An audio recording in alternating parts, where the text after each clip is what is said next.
कि डकैत के सरदार भेजता था कि जाओ क्षेत्र से लूट करके ले आओ, और अगर कोई लूटने में नाकामयाब रहता था और लूट करके ढेर सारा माल नहीं लाता था तो उस डकैत को मार दिया गया। उनको चुनाव ड्यूटी लगाया गया, फलस्वरूप चुनाव ड्यूटी के दौरान ही हट गई, मौत गई। भ्रष्टाचार चरम सीमा पर बढ़ते जा रहा है, उसको दूर करने के लिए आप आगे आइए। नमस्कार, आप देख रहे हैं दर्श न्यूज। मैं हूं आपके साथ रितेश शर्मा। बिहार में जितने भी सरकारी विद्यालय हैं उसे आदेश दिया गया है, यानी शिक्षा विभाग के तरफ से, कि समय में बदलाव कर दिया जा रहा है 16 मई से, और सुबह 6 बजे से लेकर के 1:30 बजे तक शिक्षकों को स्कूल में ही रहना होगा। अब इस फरमान के बाद, यानी के पाठक ने जो फरमान निकाला है, इस फरमान के बाद जो है शिक्षक संघ और शिक्षक नेता काफ़ी ज़्यादा नाराज दिखाई दे रहे हैं।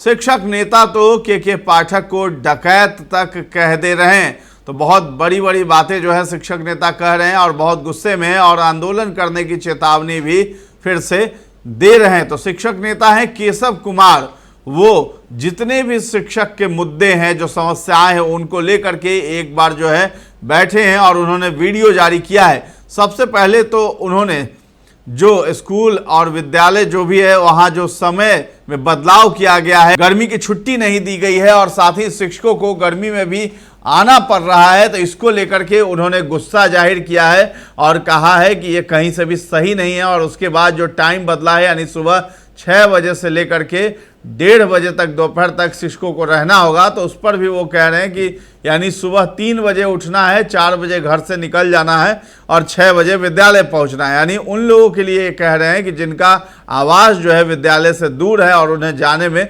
समय लगता है, उसकी चिंता जाहिर करते हुए नजर आ रहे हैं केशव कुमार। और ये भी बता रहे हैं कि इन दिनों जो गर्मी छुट्टी थी, छुट्टी तो नहीं दी गई, लेकिन विशेष कक्षाएं चलाई गई, दक्ष क्लासेस चले, और उसमें जो शिक्षक आते थे और निरीक्षण करने के लिए जो अधिकारी आते थे, उनके तरफ से 1 और 2 जगह पर ऐसा हुआ कि लेटर जारी हुआ जिसमें कि सारे शिक्षक मौजूद थे, जिसको लेकर के पाठक ने, जब सारे शिक्षक मौजूद थे तो अधिकारियों को ही कारण बताओ नोटिस जारी कर दिया कि आखिर सारे लोग कैसे उपस्थित थे और आपका ही 1 दिन का सैलरी काट लिया जाएगा। इसी पर जो है केशव कुमार कह रहे थे कि के पाठक डकैत हो गए हैं। वो आदेश देते हैं कि जाओ सबसे छीन करके जो भी चीज़ है लाओ, अगर नहीं होता है तो हम तुम्ही को सजा देंगे। ऐसा जो है केशव कुमार कहते हुए नजर आ रहे हैं। और साथ ही साथ शिक्षक की मौत को लेकर के भी वो के पाठक पर हमलावर दिखाई दिए हैं और खूब आरोप भी लगाए हैं। उन्होंने कहा कि चुनावी ड्यूटी में वो शिक्षक जिनका हार्ट अटैक हुआ और निधन हुआ, वो उनकी तबीयत नासाज थी और वो छुट्टी मांग रहे थे, लेकिन छुट्टी नहीं दी गई और उन्हें ड्यूटी पर लगा दिया गया, जिस वजह से उन्हें हार्ट अटैक आया। तो इसके जिम्मेवार कौन होंगे? तो कई बातों को केशव कुमार उठा रहे हैं और के पाठक पर बहुत ज़्यादा गुस्सा भी है। तो आप पहले सुनिए क्या कुछ कह रहे हैं केशव कुमार। बिहार के शिक्षकों पर सरकार एवं सरकारी पदाधिकारियों द्वारा न सिर्फ उनका शोषण लगातार बढ़ते जा रहा है, बल्कि उन पर अत्याचार भी इतना बढ़ता जा रहा है जितना मुगल साम्राज्य और अंग्रेज के साम्राज्य में भी भारतीयों पर नहीं हुआ था, जिसका लगातार सरकार और सरकारी पदाधिकारियों के फरमान से स्पष्ट है। अभी हम न्यूज़ सुन रहे थे, परसों यूपी के मुख्यमंत्री आए थे बिहार में, भाषण दे रहे थे कि पूर्व के राज्य में बिहार में गुंडा राज और भ्रष्टाचार चरम सीमा पर था।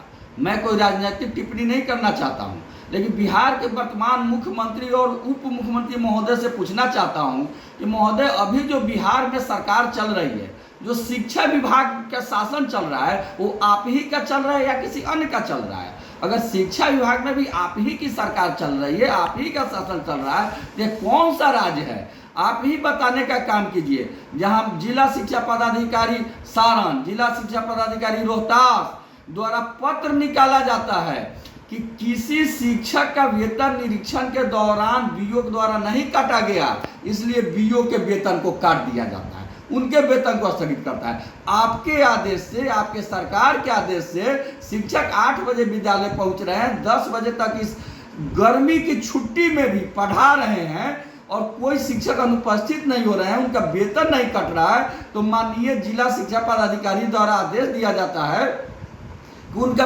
वेतन काट दिया जाएगा।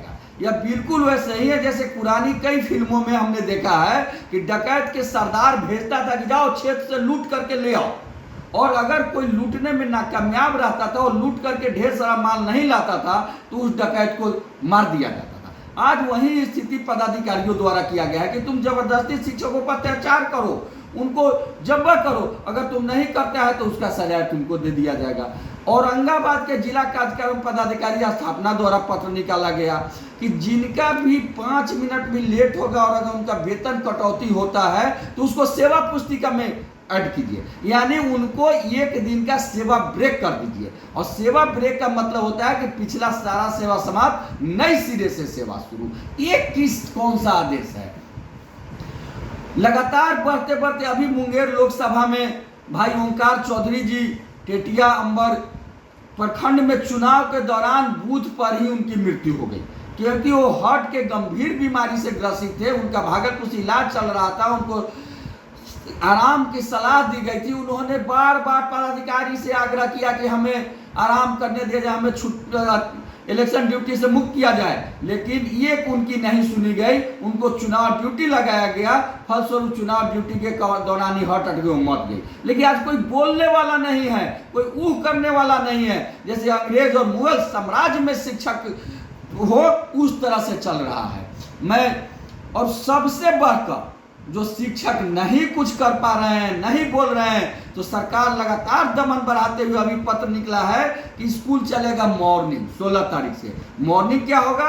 6 बजे से लेके और 1:30 बजे तक चलेगा।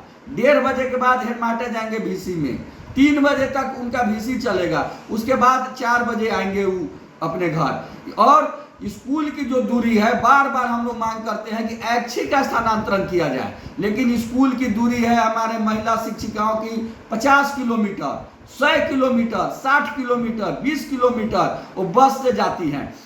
6 बजे विद्यालय में पहुंचने के लिए 4 बजे स्कूल जाना होगा। कौन गाड़ी मिलेगी 4 बजे? 5 बजे जाना होगा। कौन गाड़ी मिलेगी 5 बजे? और जगना होगा उनको 2 बजे, 3 बजे। 3 बजे जगकर 4 बजे शाम में अपने आएंगे। ये 13 घंटा की नौकरी कहाँ की नौकरी है? ये तो मजदूर से भी बदतर नौकरी है। फिर भी हम कुछ नहीं बोल पा रहे हैं, हम कुछ नहीं कह पा रहे हैं। इसके लिए सरकार जिम्मेदार है, पदाधिकारी जिम्मेदार है, और सबसे अधिक अगर कोई जिम्मेदार है तो हमारा शिक्षक और शिक्षक के नेतृत्वकर्ता जिम्मेदार है। हमने जब 11 जुलाई को किया था विधानसभा मार्च, उसी समय अगर हम अपना हिजरापन नहीं दिखाते और विधानसभा में मार्च कर गए रहते तो आज ये दिन हमें नहीं देखना पड़ता। हमने जब 13 फरवरी को किया था विधानसभा मार्च की घोषणा और जाकर के हमने गर्दनीबाग चौराहा पर लंबा लंबा भाषण देकर के आ गए, अगर उस दिन हम अपना हिजरापन नहीं दिखाए रहते और विधानसभा मार्च कर गए रहते तो उस दिन हमारा समस्या का समाधान हो जाता। मैं बिहार के तमाम शिक्षक बंधुओं, शिक्षिका बहनों और शिक्षाविदों, शिक्षा प्रेमियों सबसे हाथ जोड़ कर आग्रह करता हूं कि शिक्षक के इस तरह के शोषण से जो शिक्षा का स्तर लगातार गिरते जा रहा है, जो विद्यालय में लगातार भ्रष्टाचार चरम सीमा पर बढ़ते जा रहा है, उसको दूर करने के लिए आप आगे आइए और कमर कस के रखिए। और यह मत सोचिए कि हमारा आंदोलन यह जो आचार संहिता चल रहा है उसमें नहीं होगा। डकैती होगा हमारे घर में आचार संहिता में और हम केस लिखाएंगे आचार संहिता बाद। इसलिए आप पूरी तरह से कमर कस के तैयार रहिए और इनकलाब करने के लिए तैयार रहिए। जब तक आप रोड पर नहीं निकलिएगा तब तक शिक्षकों का शोषण होता रहेगा, दमन होता रहेगा। इसलिए आप लड़ाई के लिए तैयार रहिए। इनकलाब जिंदाबाद, शिक्षक संघ जिंदाबाद, शिक्षक एकता जिंदाबाद। और लड़ाई के लिए तुरंत हम घोषणा करेंगे, घोषणा नहीं करेंगे, हम लड़ाई पर उतरेंगे। आपका केशव कुमार, प्रदेश अध्यक्ष शिक्षक संघ बिहार।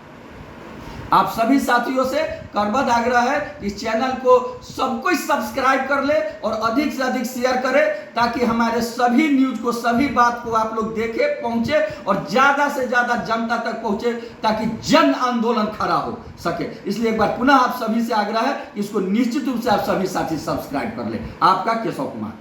तो आपने सुना कि केशव कुमार किस तरीके से गुस्से में है और अंत में उन्होंने कह दिया कि इन सभी पर तो कंट्रोल नहीं हो पा रहा है, लेकिन भ्रष्टाचार और ये सब चीज़ जो है शिक्षा विभाग में चरम पर है, उसे क्यों नहीं रोक रहे हैं आखिर के पाठक साहब। तो ये एक बड़ा सवाल है, क्योंकि बहुत सारे घोटाले उजागर हो रहे हैं शिक्षा विभाग में, बहुत सवाल भी उठ रहा है। तो आखिर इसका जवाबदेह कौन होगा? तो के पाठक से ये बड़ा सवाल है। फिलहाल इस खबर में इतना ही है। आपका क्या कहना है इस वीडियो पर, ये सब हमें कमेंट सेक्शन में जाकर के जरूर बताएं और हमारे चैनल को अब तक सब्सक्राइब नहीं किया है तो कर लीजिए। धन्यवाद।